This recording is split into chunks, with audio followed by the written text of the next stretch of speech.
Todos estamos novamente aqui com vocês, dentro dessa faixa de horário, né, das 1 até as 2 horas. Agora são exatamente 1 hora e 5 minutos, então nós vamos basicamente até lá perto das 2 horas e 5 fechar e trabalhar com vocês a ideia de projeto de vida. Qual que é o escopo, a intenção desse programa? Então nós estudamos a programação existencial. O que seria a programação existencial? É a ideia de que entre uma vida e a outra, primeiro nós admitimos uma situação de que nós não nascemos unicamente para essa vida e depois, quando essa existência acabar, nós continuaremos vivos, mas em outra dimensão, e vamos nascer novamente e vamos passar por ciclos de vidas humanas. Nesses ciclos, a gente quer encurtar, não é? Ou seja, quais são as tarefas, quais são os objetivos dessa existência? Para isso existe um projeto de vida. Esse projeto é feito antes de nascer, às vezes por mim, por você, que planejou, por exemplo, quem seriam os seus pais, a sua mãe, o seu pai, aonde você iria nascer, as condições que você iria ter para enfrentar, para ser desafiado no seu dia a dia, naquela nova existência. E aí o que acontece? Nós temos ideias que são inatas. Você lembra disso? Talvez quando você fosse ali criança, 2, 3 anos, você tinha algumas ideias que seus pais falavam, nossa, de onde que esse menino trouxe essa ideia? Essa menina, olha só, de onde que vem essa inteligência, essa capacidade? Hoje temos até alguns casos prodígios, né? Você vê lá uma criança que toca piano, uma música extremamente complexa. Aí você fala, poxa, como um menino ou uma menina de 4 anos toca notas complexas num piano. Isso então tem a ver com as ideias inatas. Então a ideia desse programa, a gente sempre traz aqui pessoas para serem entrevistadas que vão falar um pouquinho sobre ideias relacionadas a, então, projeto de vida e vão nos ajudar a, de alguma maneira, melhorar a condição do aqui e agora. Hoje nós estamos com a Miriam Sanches, nós vamos apresentar para vocês daqui a pouco. Ela vai falar sobre relações de dependência, independência e interdependência. Ou seja, você, como que é? Você é dependente? Você é independente ou é interdependente? Parece complexo, mas vocês vão ver que isso é bem simples e aí você vai se encaixar nesse escopo.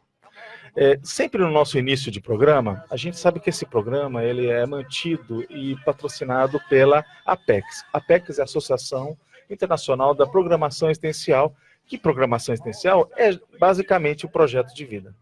Nós sempre trazemos uma pergunta do dia para instigar você e fazer uma reflexão que ao final do programa a gente fecha. Então a questão é autoproexologia, quer dizer, a ciência que estuda a autoprogramação existencial ou projeto de vida.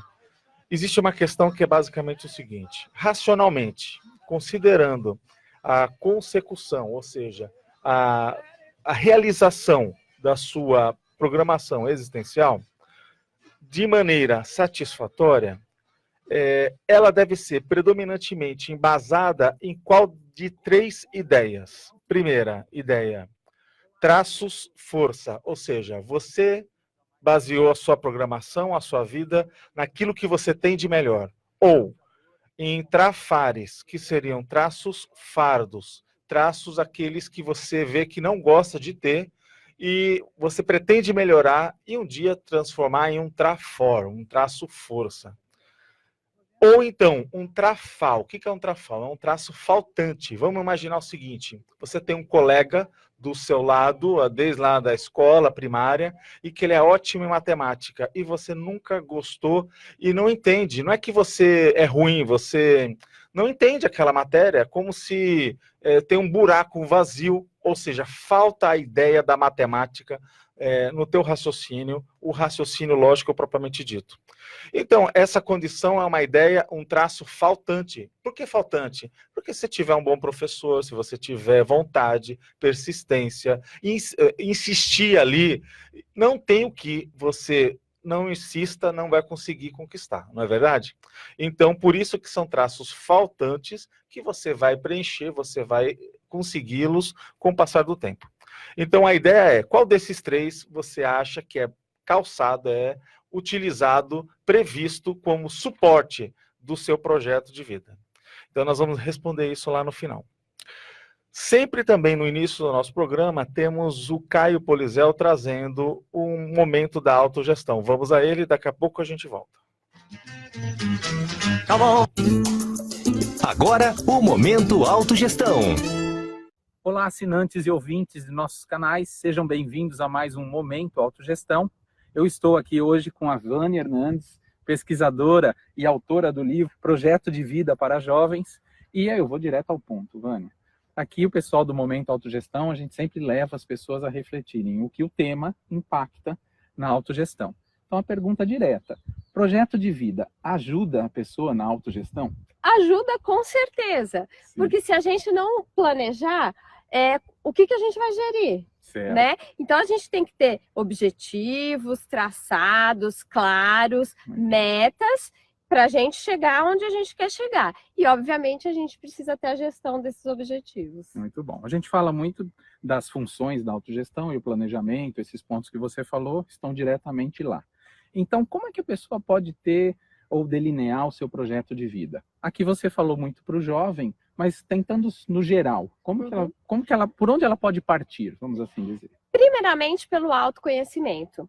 Porque para a gente traçar metas e objetivos, um projeto de vida que esteja condizente com a nossa essência, a gente precisa saber quem somos, né? Então, traçar pontos fortes, pontos a melhorar, a própria autobiografia, quem eu sou, né? Eu preciso me conhecer para entender o que eu quero para a minha vida. Então, a pessoa, o ouvinte que está ali parando para refletir, o que seria essa autobiografia? Muito legal esse tema. Uhum. O que é? Quem nos ouve ali fala, como é que eu faço minha autobiografia? Então, traçar mesmo assim, eu nasci aonde, qual é a mesologia que eu estou inserido, quem são os meus pais, o que eu tive de aportes recebidos na vida até hoje.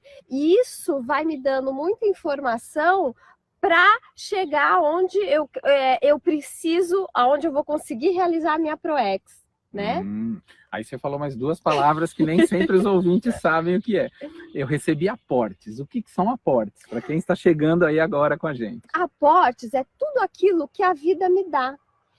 Eu não fiz muito esforço para receber aquilo. Eu recebi aquilo e aquilo me dá a caixinha de ferramenta, é aquilo que vai me ajudar a a alcançar algo, a ser quem eu sou também, né? Vai dando o indicativo, o indicador. Bacana. Então é aquilo que você veio ganhando, às vezes um livro, alguém que recebeu um livro, e esse livro mudou a vida da pessoa, posso considerar isso um aporte? Pode considerar um aporte. Uma bolsa de estudos, que, claro, obviamente, vai mudar a vida da gente, porque estudar sempre é bom, né? Sim. Também pode ser considerado um aporte. Uma viagem que a pessoa ganhou, por exemplo. Também pode ser considerado um aporte. Mas pode ser uma viagem de passeio ou deveria ser uma viagem diferente? O que envolve? Então, isso vai depender do que a pessoa vai fazer com aquela viagem. Bacana. Porque ela pode fazer uma viagem a passeio e lá ela estudar, ir atrás de questões que modifiquem a vida dela.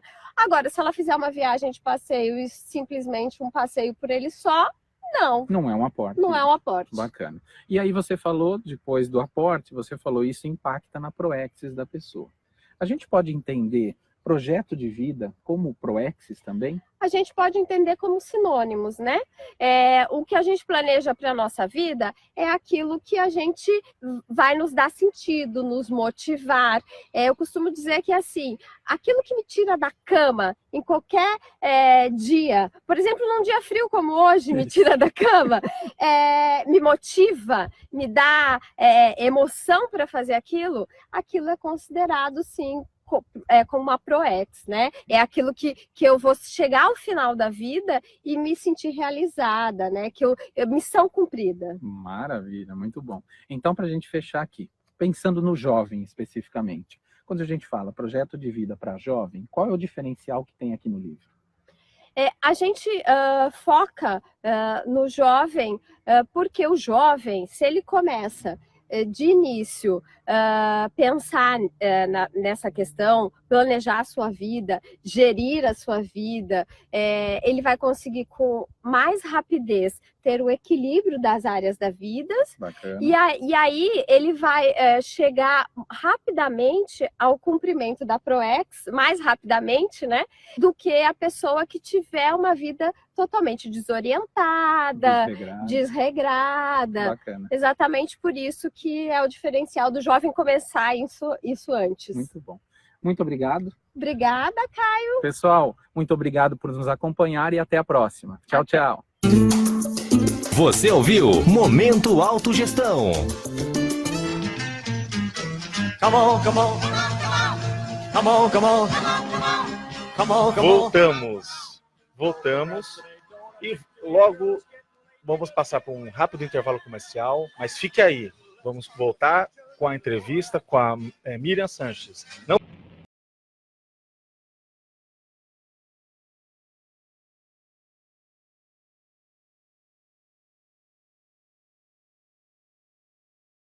este sábado ensolarado, você aí que está na sua casa, você aí que está no automóvel. Então agora é hora de prestar atenção.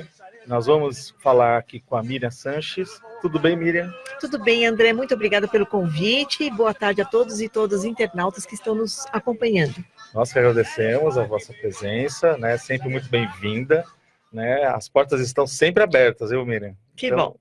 Hoje você trouxe um tema que são relações de dependência, independência e interdependência. Eu vou aqui apresentar a Miriam, para quem não conhece. A Miriam Sanches, ela é professora graduada em Psicologia e Administração de Empresas, brasileira, natural de São Paulo, voluntária da Consciologia desde 98, docente nessa área da Consciologia desde 99, coautora do livro Dicionário de Tecas da Holoteca de 2017, coordenadora da Ectolab. A Ectolab, para quem não ouviu falar, que é muito importante vocês conhecerem a Ectolab, é a Associação Internacional de Pesquisa Laboratorial em Ectoplasmia e Paracirurgia. Inclusive, eles fazem um trabalho que todas as semanas eles têm uma dinâmica onde pessoas são assistidas à distância, ocorre paracirurgia, as pessoas com dificuldade, com problema, eles têm um protocolo, eles seguem um passo a passo, não precisa estar presente, né, Miriam? Isso mesmo, ela pode fazer a inscrição pelo site da Ectolab, www.ectolab.org, pedido de paracirurgia, escrever o nome, a idade, o local e o motivo. É importante que ela coloque uma demanda por vez e faça a solicitação de paracirurgia para cada demanda. Aí ela se prepara, participa e veja quais são os resultados. Se houver necessidade, ela pode fazer novamente. Se ela achar que já está bem, caminhe em frente. E aí, se ela vier aqui para Foz do Iguaçu, ela pode participar da dinâmica também. E estar lá presencialmente no lugar da assistência. Exatamente, nós fazemos a dinâmica semanalmente no auditório do Discernimento, uma vez por semana, todo segundo sábado do mês em São Paulo e no último sexta-feira do mês em Curitiba. Então ela também pode participar presencialmente em Foz, São Paulo e Curitiba. Não, então por favor, né, gente? Palmas! 3 mega cidades, excelente. Vocês estão vendo que eles estão trabalhando, né? Então, a turma aqui não é de brincadeira, não. Olha, maravilha. Eu acho que a gente tem que uma hora, Miriam, vir aqui falar só sobre esse trabalho. É legal. Até isso tem a ver com a condição da PROEX, né? Tem. Que a gente pode ver. Tem. Mas eu só queria relembrar que você falou que eu entrei aí no Instituto em 98 e o meu professor orientador foi André Chatalov. Então isso é muito bom, porque o meu professor agora está entrevistando a professora que ele formou. Mas a Miriam é grande professora e muito obrigado, mas a gente sabe que a Miriam tem a luz própria, né? Vamos dizer assim. Mas essas coisas acontecem, né? Você me ajudou e a gente vai caminhando junto, né? Eu acho que a evolução justamente são esses vínculos, né? As parcerias. Que um vai ajudando o outro, né? Quer dizer, nós somos espelhos e molas propulsoras dos nossos colegas evolutivos, né? Então eu vejo lá, a Rosilma ensina tanta coisa aqui pra gente, né?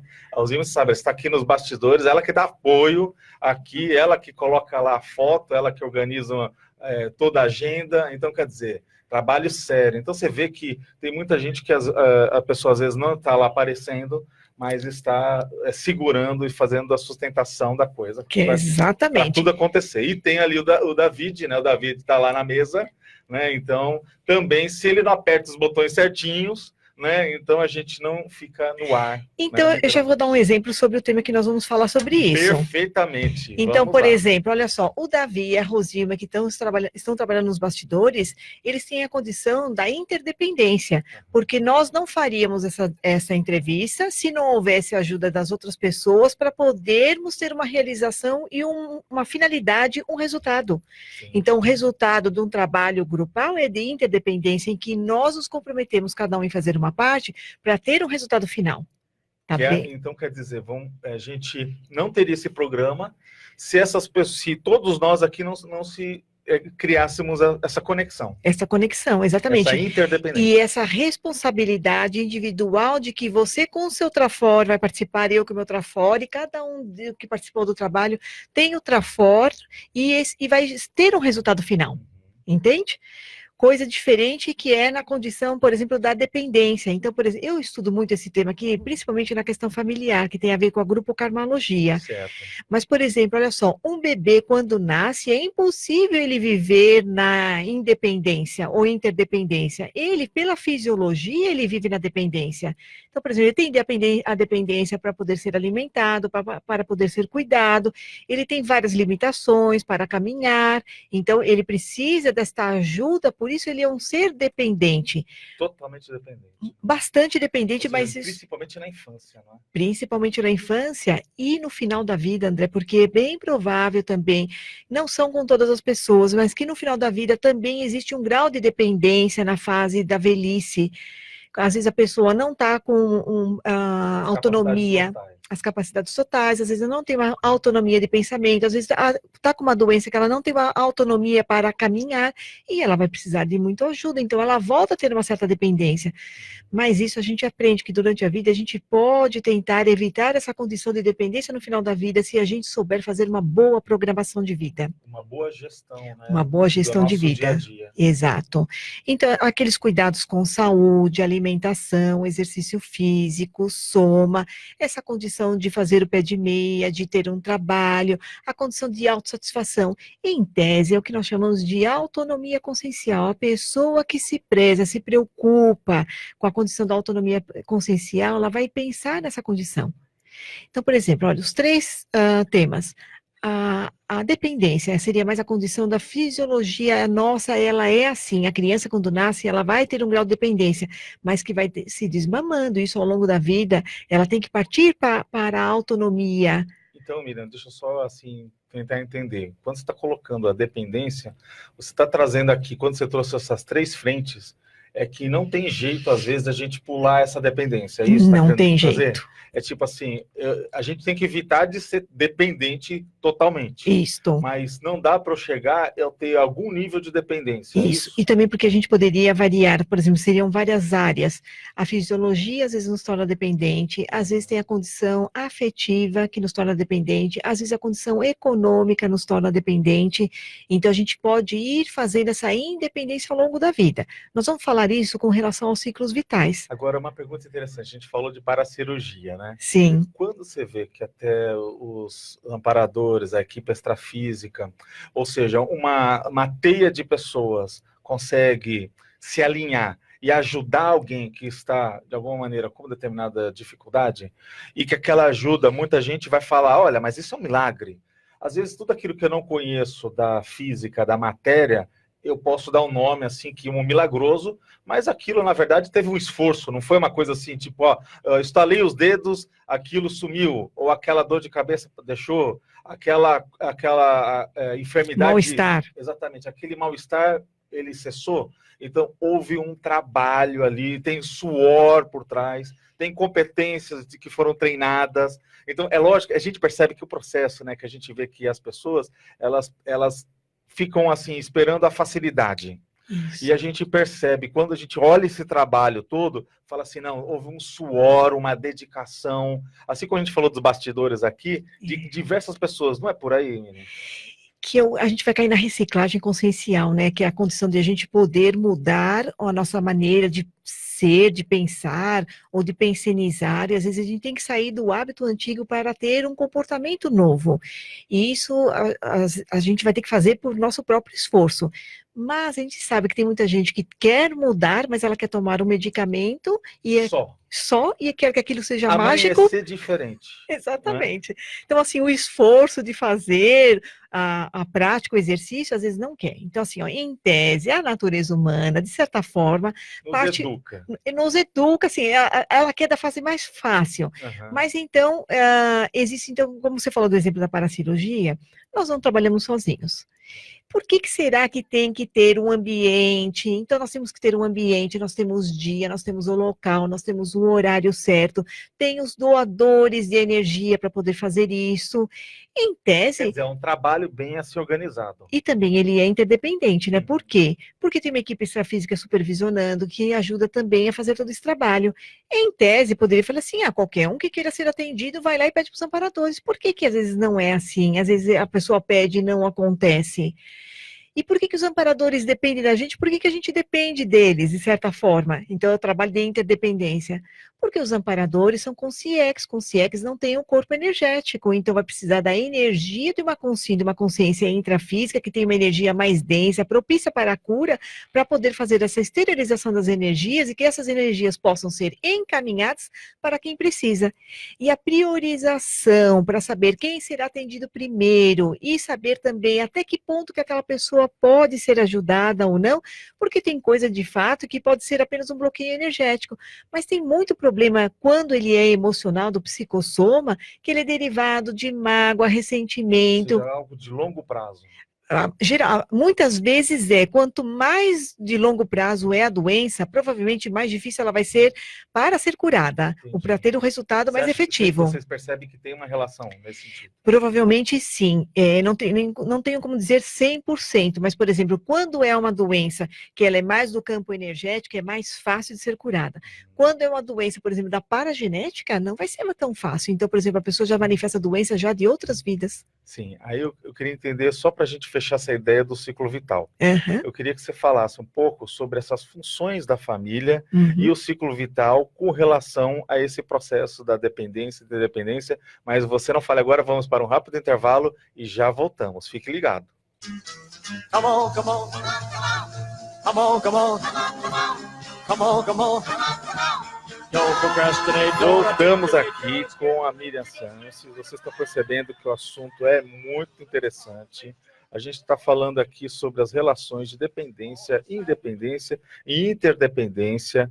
Ela é coordenadora da Ectolab. Vocês viram que a Ectolab, ela procura fazer assistência de uma maneira muito séria, muito organizada. Tem muita gente que é assistida e que eles mexem justamente com doação de energia, com ectoplasmia e com a paracirurgia. É um assunto, olha, que dá pano para manga, não é, Miriam? Tem muito assunto, de outro dia a gente pode vir aqui só para falar desse aspecto. Aqui a gente só está dando aperitivo para o pessoal buscar na internet e saber que em Foz do Iguaçu, em São Paulo, em Curitiba, a pessoa tem sempre atividades presenciais, frequentes, constantes, em que a pessoa pode participar. Então, quer dizer, olha, gente, olha, para quem não tinha nada já é muita coisa, né? É lógico que a gente quer que todas as cidades tenham, mas vamos devagar e você pode ajudar nisso. Mas nada impede que a pessoa possa participar à distância. Então, ela faz o pedido na paracirurgia pelo site e fica em casa, tem os preparos e o relato pós-paracirurgia também que ela pode escrever para a gente. E o mais interessante, né, Miriam, que a pessoa ela pode ser pesquisadora de si mesmo, né? Fala assim, vamos ver o que acontece? Olha, eu estou com esse processo, tem uma pessoa lá que eu quero ajudar, eu gostaria de ajudar. Que tal falar para ela que no horário ela fica lá predisposta, calminha, ou seja, sintonizada num trabalho e verificar se aquilo funciona. E se funcionar? E qualquer pessoa pode participar, não precisa ser voluntário, pode ser de qualquer religião, pode ser de qualquer filosofia, basta a pessoa querer se melhorar, ela pode participar. O que a gente fala tenha suas próprias experiências, né? Isso. Participe, experimente e depois diga o que é que você percebeu. Excelente. Então, né? vamos voltar aqui à nossa pergunta, né?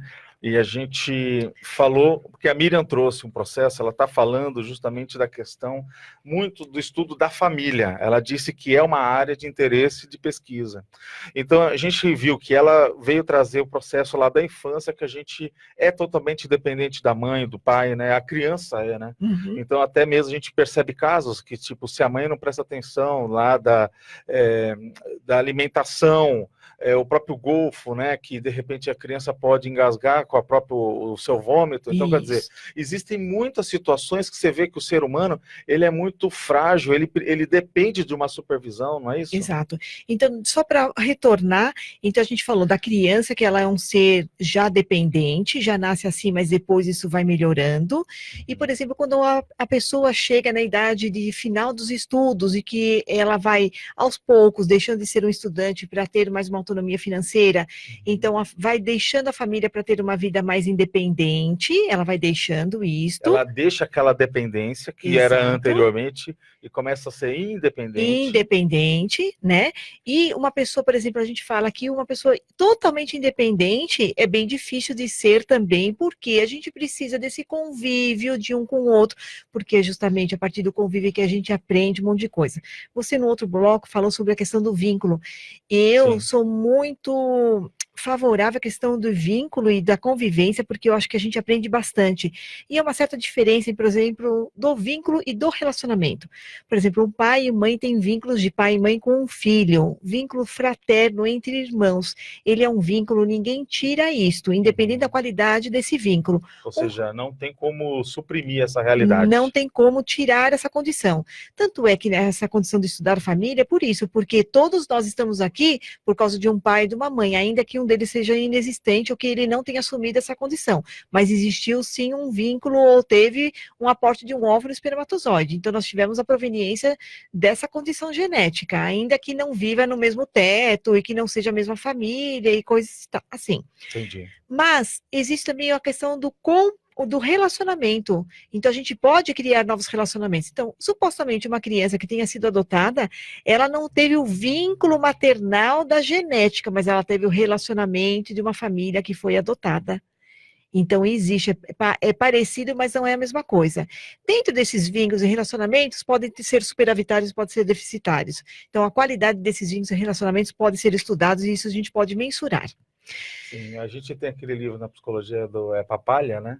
Que fala do ciclo vital. Isso mesmo, isso mesmo. Né? Então ele fala justamente da importância ali de você, inclusive, ter a mãe ali naquela, até às vezes na barriga da mãe, como que ela tratava. Isso, né? Então, a questão do afeto, holding, de falar, escutar a voz, né?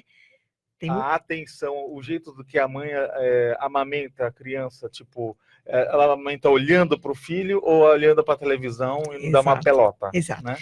Tem uma teoria do apego também que fala isso, nós vamos falar um pouquinho, mas eu queria expandir um pouco mais. Porque seja, essa é a sua área, Miriam, você pegou esse quinhão. Isto. E o ciclo vital é porque você está pegando a vida inteira, que é um ciclo que começa e termina. Isso que nós vamos falar, que é na questão do nascimento até a morte, que a gente fala da ressoma até a dessoma. Certo. Mas então esse é o corte que a gente faz, porque a gente está nessa vida agora. Ou seja, só traduzindo o início da vida humana até o final da existência humana, que é uma existência do corpo físico, mas a consciência continua. Pois é. Nós, a Conscienciologia, sabemos que essa vida não é única e a gente parte da premissa que nós já vivemos vidas anteriores e viveremos vidas futuras. Sim. Então, isso deve ter acontecido milênias vezes. Até a gente se despertar para isso. Pois é. E agora que nós despertamos, o que é que nós vamos fazer com isso? Então, não sei o que fazer. Quantas vezes na vida nós já fomos dependentes de alguém? Quantas vezes na vida nós já também ajudamos as pessoas que são dependentes de nós? Qual foi o resultado dessas inter-relações? Então, de certa forma, o que nós temos, a premissa é de que nós fomos conscientes, viemos de um curso intermissivo, renascemos. Uma consciência extrafísica sem corpo humano. Sem corpo físico, se torna uma consciência intrafísica com o corpo humano e ainda tem uma responsabilidade, um projeto de vida, algo para executar. E aí a gente chega aqui e a gente reconhece, encontra o nosso grupo evolutivo, encontra essas ideias da Conscienciologia e nós vamos tentar identificar então qual é a nossa responsabilidade.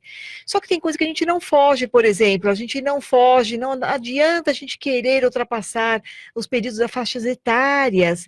Isso essa vida intrafísica aqui tem a questão da cronologia, que é o tempo, e ele é determinante de certa forma, porque a gente sabe, quando a gente nasce, a gente tem certeza que vai morrer, vai dessomar. Disso a gente tem certeza, a gente só não sabe como e quando, mas isso vai acontecer. Então, nesse período, a gente tem que programar a nossa vida. Eu estava aqui pensando, de repente a pessoa, não querendo dizer que a pessoa seja muito calculista, mas olhando do ponto de vista da lógica, pelo que você está trazendo, de um ciclo vital, um ciclo de vida, então você vê que, por exemplo, uma mãe, quando cuida bem do seu filho, e aí ela vai envelhecendo, e ela chega ali na velhice, ela vai ser bem tratada pelo aquele filho, porque houve esse afeto que foi meio que germinando e crescendo. Se aqueles pais, eles são muito duros, eles são muitas vezes exigentes, de repente ele pode no final da vida, na vida, ter um filho exigente também, que vai falar, poxa, você não faz tal coisa, você não faz a outra, é como se fosse uma lei do retorno ali, né? Pois é. Você está trazendo essa questão da importância dessa retribuição do processo kármico? Era para ser assim, né? Mas o ditado da vida nos diz assim, um pai e uma mãe cuidam de 10 filhos, mas 10 filhos não cuidam de um pai e de uma mãe. Olha, isso é difícil, é 2 pés no peito, né? Então, assim, nada pode garantir, porque assim, quando os pais criam os filhos, será que eles já estão criando pensando que alguém que vai cuidar deles à velhice? A gente, em tese, também não pode, quem tem filhos não pode. Ou seja, não pode amarrar essa situação, é isso que está querendo dizer. Porque ela fica se sentindo, senão os pais ficam se sentindo a vítima da situação e eles ficam na dependência, eles não ficam na interdependência. Que é um jogo que pode acontecer. Se ele não entender essas regras, ele não vai saber lidar no ciclo. Não Exato. É isso? Então, nada garante para a gente, por exemplo, que pais que tenham criado muito bem seus filhos, que eles vão receber isso em troca dos próprios.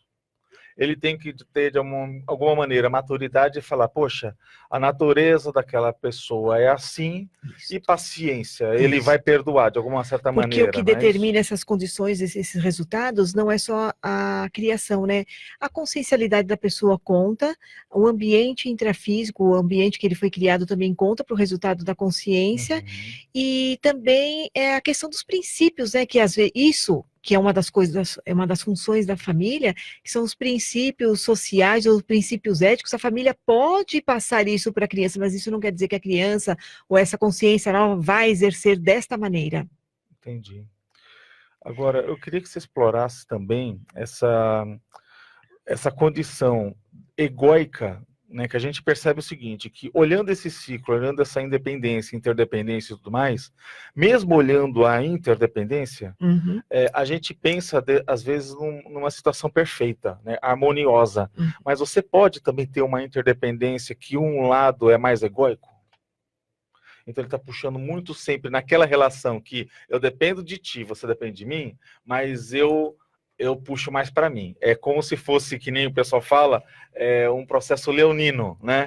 A pessoa fala assim, não, naquele acordo, o outro sempre está pegando a melhor fatia da interdependência. Isso é uma interdependência furada, não é? Não é saudável, né?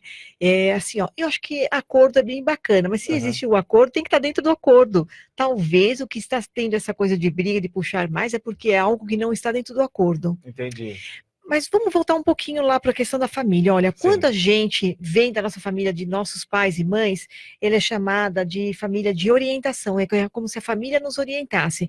Quando nós formamos outra família, nós chamamos de família de procriação. Então, na hora que eu saio da minha casa e eu construo uma outra família, ela é chamada de família de procriação. E que aí eu posso ter recebido alguns insights, alguns inputs da família, e eu posso mudar isso, ou eu posso ter esses mesmos valores. Então, por exemplo, nós temos lá um pai e uma mãe, então nasceu uma criança, ela está na fase da infância e ela vai ter esse perfil egóico, então. Uma criança egóica está tudo ok, está dentro do que está Do esperado esperado da naquela infância, idade, naquela idade. olhando o ciclo vital. Exatamente. Então, se uma criança é igual, que tudo bem. O que não dá, né, André, é a pessoa que já está na adultidade estar atuando, tendo mesmo os comportamentos de uma criança. Então, por exemplo, na Então, hora... eternamente jovem. É o velhinho lá que agora ele quer ser o playboy, quer ser ele, tudo pra ele. Pode ser, mas tem um aspecto assim, ó, que a gente convive no dia a dia, do tipo, a pessoa está numa fila de um mercado, da padaria, alguma coisa, e ela está inconformada porque que ela está naquela fila há tanto tempo, Sim. que ela não tem que ficar naquela fila. Entendeu? Essa condição de que ela achar que ela não pode estar na fila, que ela tem que passar em primeiro lugar. Por que que a pessoa acha que ela é que precisa e não é a outra que está na frente dela que tem que passar? Agora, Miriam, olhando um aspecto que você já viu isso, a gente chega, por exemplo, lá na Europa, Uhum. onde a população ela é mais idosa. Aí lá não tem fila de idoso, né? Você sabe disso? Que lá na Europa, em Portugal, em alguns países em que a população é mais velha, não tem fila de idoso. Por quê? Porque a maior parte da população é idosa. Se não seria, a maioria vai ser Senão idoso. você nunca vai ser atendido, nunca vai chegar a hora do teu caixa, né? Uhum. Então, como que você vê essa regra? Porque as sociedades, elas são muito diferentes, né? De acordo com essa estrutura. Nós temos uma população muito jovem. Uhum. Como que você vê, o que isso influencia dentro dessa interdependência? Pois é. Essa condição conscienciológica na nossa vida, né, dentro do ciclo vital e os estudos da psicologia, eu digo que na faculdade eu nunca vi nenhum professor citar a questão da interassistência.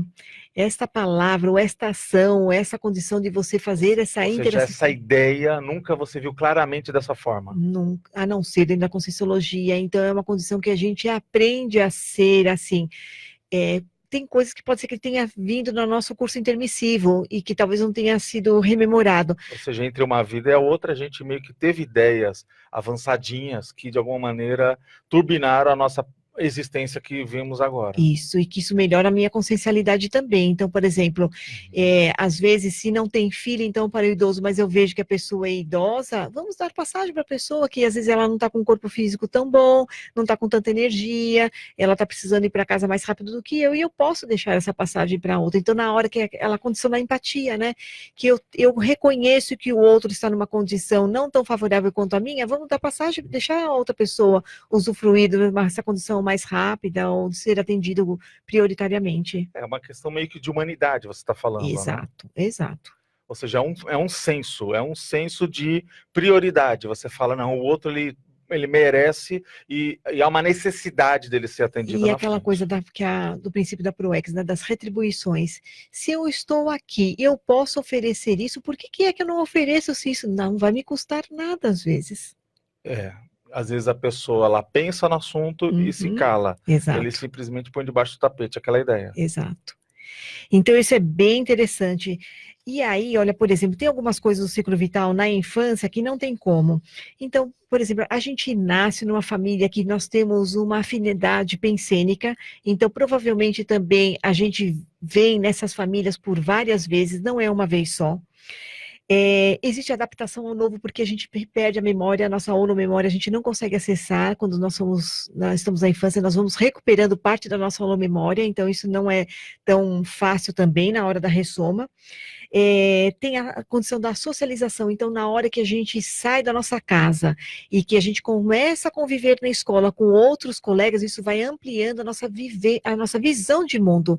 Então, olha, a família ajuda a ter uma visão de mundo, os primos ajudam a ter uma visão de mundo, na escola ajuda a ter uma visão de mundo, conforme nós vamos ganhando idade e maturidade, vai aumentando a nossa visão de mundo, e principalmente quando a gente viaja e conhece outras culturas, isso amplia a nossa visão de mundo. Então, aquilo que nós recebemos de input na família, nós podemos comparar e ver o que a gente quer seguir aquilo que a família nos ensinou ou ter outras formas de enxergar o mundo. Agora, Miriam, eu queria que colocasse assim, um ponto de vista de um problema avançado que seria.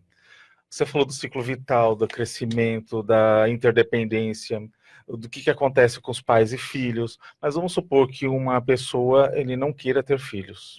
Aí o casal vive, ele tem uma vida longa e vai envelhecer e não tem mais o filho que iria de alguma maneira dentro desse ciclo mais comum da sociedade, não vai cuidar do filho porque ele, na verdade, ele teve diversos filhos, ele foi professor, ele foi instrutor, ele fez livros, ele, de alguma maneira, ele ajudou muitas outras crianças. Aí o que se espera? Que de repente ele seja cuidado por uma pessoa que não tem um laço consanguíneo, seria por aí? Pode acontecer também, porque inclusive na assistência é isso, nós podemos ajudar não só quem nós temos vínculo com E ser consanguinidade. ajudado também, né? E ser ajudado também. E isso acontece muitas vezes isso acontece, que às vezes a gente não dá valor a isso. É. Mas isso acontece. Então, assim, ó, nessa Para não ficar presa essa história, né, de interdependência, ser uma coisa só familiar, né? só familiar, exatamente. Então, por exemplo, mesmo que a pessoa tenha tido filho, e se esse filho dessomou por um acidente, uma doença, antecipadamente, Ou seja, e ele morreu antes, morreu né? antes dos pais, como é que vai fazer? Então tem que ter, a gente hoje, aqui no Brasil, a gente não tem muito essa cultura, né?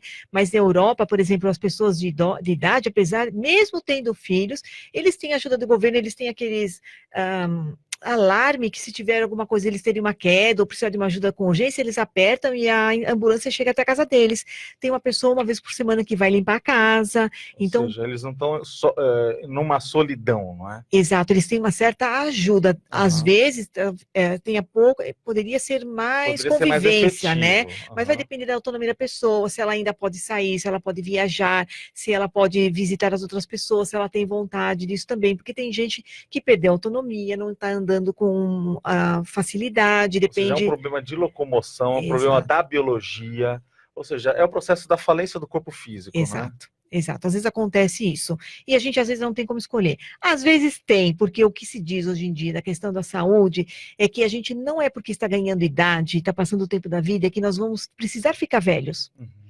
Nós podemos ter idade avançada, mas continuar tendo autonomia. Por exemplo, tem um colega nosso da Conscienciologia lá no Instituto em São Paulo, que é o Hélio Faria, ele começou a correr com 80 anos de idade. Ele está com 85 anos, ele continua com a comunidade que faz as Faz tempo corridas. que eu não vejo o Hélio, eu tenho que ir em São Paulo e ver o Hélio. Tá muito O bem, Hélio é o uma Hélio. figuraça. Sempre com alto astral, otimismo, e assim, ó, ele fazia essas corridas, impressionante. Sim. Entende? Então, assim, a idade não pode ser um determinante para nos impedir de fazer atividades que possam nos trazer saúde. Ou seja, Miriam, você está colocando que muitas vezes, até vocês como trabalham muito com assistência direta, né? Uhum. Física, inclusive, e diversos corpos, mas você vê que a saúde, onde que as pessoas pedem muita ajuda para vocês, é o processo da saúde do corpo físico mesmo, né? E a saúde do corpo físico na questão da alimentação, sono e exercício físico, Entendi. porque isso vai reverberar no corpo energético, e o corpo energético também tem uma condição de saúde que a gente pode melhorar isso, que é a condição do estado vibracional, que a gente já sabe as técnicas, que a gente sabe que pode usar, que a gente ensina, essas técnicas estão disponíveis na internet, é só, não cobramos nada por isso, é só a pessoa pegar e fazer, só vai Sim. depender da vontade da pessoa. Agora, Miriam, a gente está chegando meio que dos momentos finais, né, do nosso programa. Eu queria que você aproveitasse, né, e ficou alguma coisa para trás, algo que você gostaria de aprofundar? E eu acho que é bacana fazer essa condição que a gente traz dentro da Conscienciologia, que é a autopesquisa, da gente saber com clareza quais são os nossos trafares, e a gente fala muito da questão da programação Que é aquilo que eu existencial. não tenho tão desenvolvido, que aquilo acaba sendo um lado sombra meu, que eu tenho que olhar para ele, não é isso? Exato, exato. E assim, olha, na condição da ProEx, eu não lembro 100% do meu curso intermissivo, mas eu sei que eu tenho um norte e alguma coisa para fazer. Uhum. Pelo menos eu também sei as coisas que eu não tenho que fazer. Eu não tenho que perder tempo na minha vida, eu não tenho que perder tempo com ações que podem fazer mal para o meu corpo físico, do tipo esportes radicais ou alguma coisa assim. Eu tenho que cuidar bem do meu corpo físico para poder ter uma qualidade de vida ao longo, com uma idade mais avançada. Então, algumas coisas eu já sei que isso pode ajudar na minha ProEx, que também vai depender da faixa etária. Então, por exemplo, naquele período, tem aquele período de execução e o outro período anterior à execução, que é o período de Seria de planejamento, né? de planejamento, a fase de planejamento, a fase de execução. Então, tem esses períodos que a gente vale a pena respeitar isso, tem alguns momentos que tem que investir nessa Planejamento e preparo, né? planejamento e preparo, e que apesar dessa vida não ser fácil, mas a vida nos traz muitas coisas novas, que é a condição do aporte, e a condição de que hoje em dia nós temos a ciência, a conscienciologia, para nos dar informações, para nos ensinar como conduzir essa vida, e que pelo menos a gente erre menos. A gente vai errar? Vou errar, erro muito, vou errar muito ainda, mas assim, é aquela coisa, errou uma vez, tudo bem, errou duas vezes, já é burrice, né? Miriam, então a gente agradece. Então vocês já viram, né, pessoal, que se vocês quiserem entrar em contato com a Ectolab, você pode passar de novo o site é o www.ectolab.org, e lá tem pedidos de paracirurgia. Aí a pessoa pode se inscrever, tem um preparo de como fazer a paracirurgia. Ela participa todas as sextas-feiras, das 19 às 22 horas. Ela paga alguma coisa para fazer isso? A distância não paga nada. Presencialmente a gente tem que cobrar, porque a gente precisa pagar o aluguel do espaço físico, ar-condicionado, luz elétrica, essas despesas de infraestrutura. Mas se a pessoa está precisando, não é por questão de dinheiro que não é por questão de dinheiro que ela não será assistida, com certeza. Tá bem? Muito obrigado, Miriam. Vocês viram, gente, que o assunto ele tem muito pano para manga. A gente tem que chamar vocês aqui de volta, né? É interessante os professores de vocês virem aqui conversarem com a gente. Será um prazer. Trazerem, porque tem muita coisa que nós estudamos pouco. Né? E que são coisas do nosso dia a dia. Vocês falam aqui, por exemplo, ectoplasma. Nossa, isso esse assunto aqui é vastíssimo, né? Então, exato. Inclusive, para quem tiver interesse, dentro do site tem o ectoplasma. Nós lançamos o livro em fevereiro deste ano, 2019, né? Está disponível, porque nós fazemos as pesquisas laboratoriais. Não são pesquisas bibliográficas, teóricas, são pesquisas práticas que nós fazemos sobre ectoplasmia. Excelente. Muito obrigado. Então, vamos agora, gente, para o nosso Proexis no Mundo. Vamos pegar a dica e preste atenção. Bem-vindos ao Proexis no Mundo.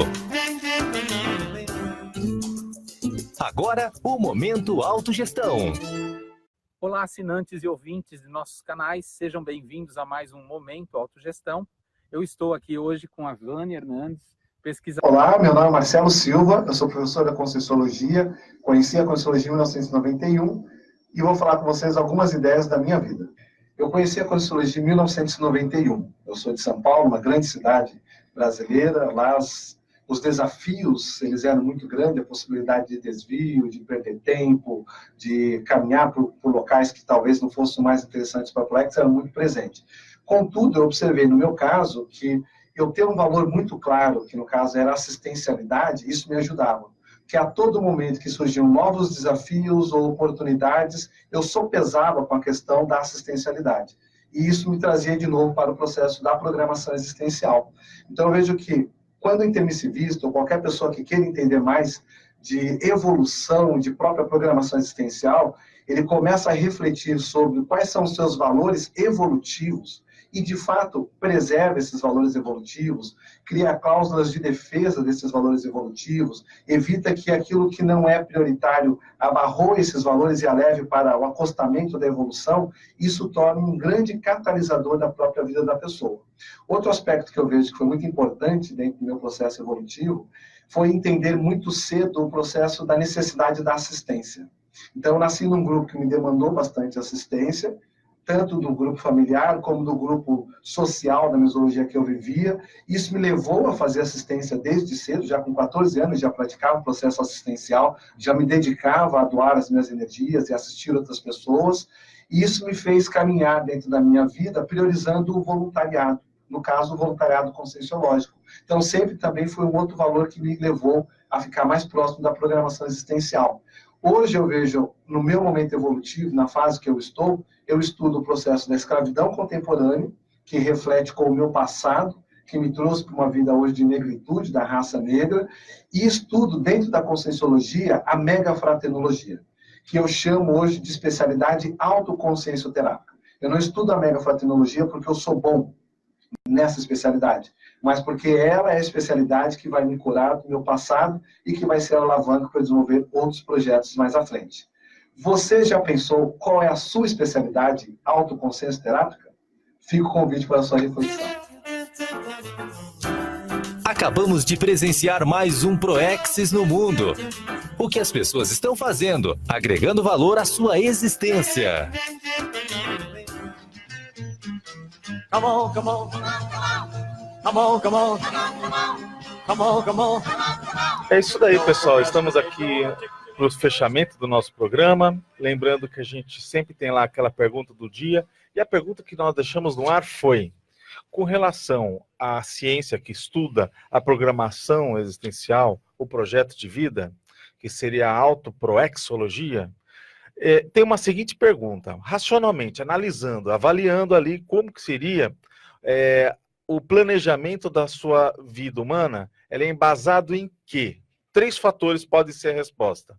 O primeiro fator, nos seus traços força. O que é o traço força? É aquilo que a pessoa vira para você. Você imagina você pegar um pedaço de papel e falar assim para o teu amigo, né? Aquelas pessoas que conhecem, que até às vezes a pessoa que não gosta muito, que não vai tão bem com essa cara. Fala assim: olha, escreve do lado direito da tua folha de papel aquilo que você vê que eu tenho de bom e que não dá para discutir, né? Então você fala assim: pô, fulano independente, olha lá, ele é bom nisso aqui, olha, ele tem uma boa postura, ele tem uma boa entonação de voz, não tem como discutir disso. Aí você, no outro lado da página, coloca o que você não é bom. Olha, você não é um cara carinhoso, você é um cara que só dá patada, você... Então, quer dizer, você desce a lenha positivamente ali com a ideia de ajudar a pessoa. Então você chega, coloca essas duas situações. Então, do lado direito é o traço força, é o que ela tem de, a pessoa tem de positivo. E do lado esquerdo é o que a pessoa tem que melhorar. Você fala: poxa, a pessoa não dá. Para eu ter um amigo assim, eu preferia não ter. Na verdade, você chega e fala: a gente até escolhe as nossas amizades, muitas vezes, pelos traços força dela. Você fala: poxa, eu quero ser igual a você, eu quero aprender isso.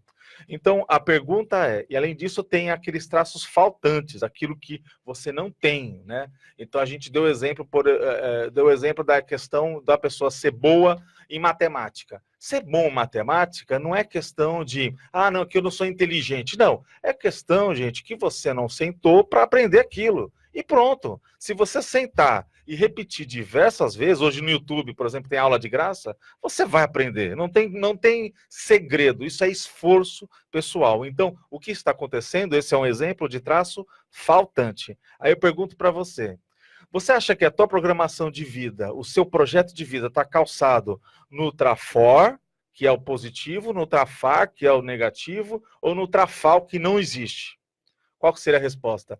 Tchananã.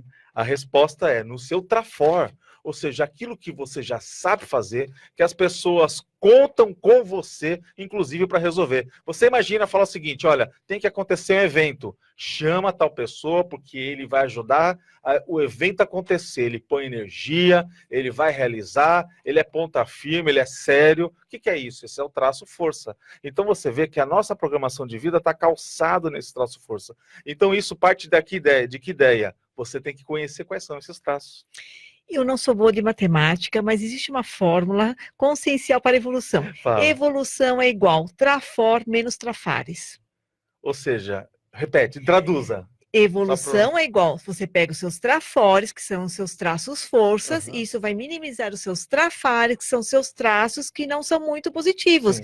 Aí você vai minimizar esse através dos seus trafores. Quer dizer que você tem que investir no que é bom. Tem que investir no que é bom. Isso daí. Tem que conquistar, tem que suar. Exato, né? suar sangue. Porque a gente, né, Miriam, pensa assim: não, a pessoa é boa daquele jeito porque ela amanheceu daquele jeito, né? Aí o que acontece? Ela fica sentada em cima do trafor dela o dia inteiro e não faz nada com aquilo. Exatamente. Aí o Que outro adianta? que faz mal e porcamente, mas faz. Faz. E aí? Você prefere aquele que faz mal e porcamente e te entrega ou aquele que não entrega nada? O que é o menos pior, né? É triste. Isso é resposta de professor bravo. Tá bom.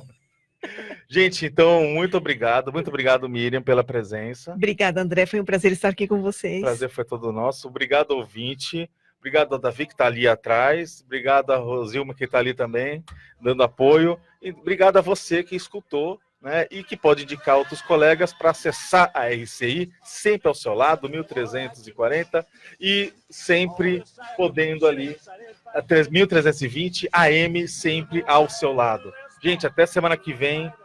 Bom final de semana. Satisfy me, baby.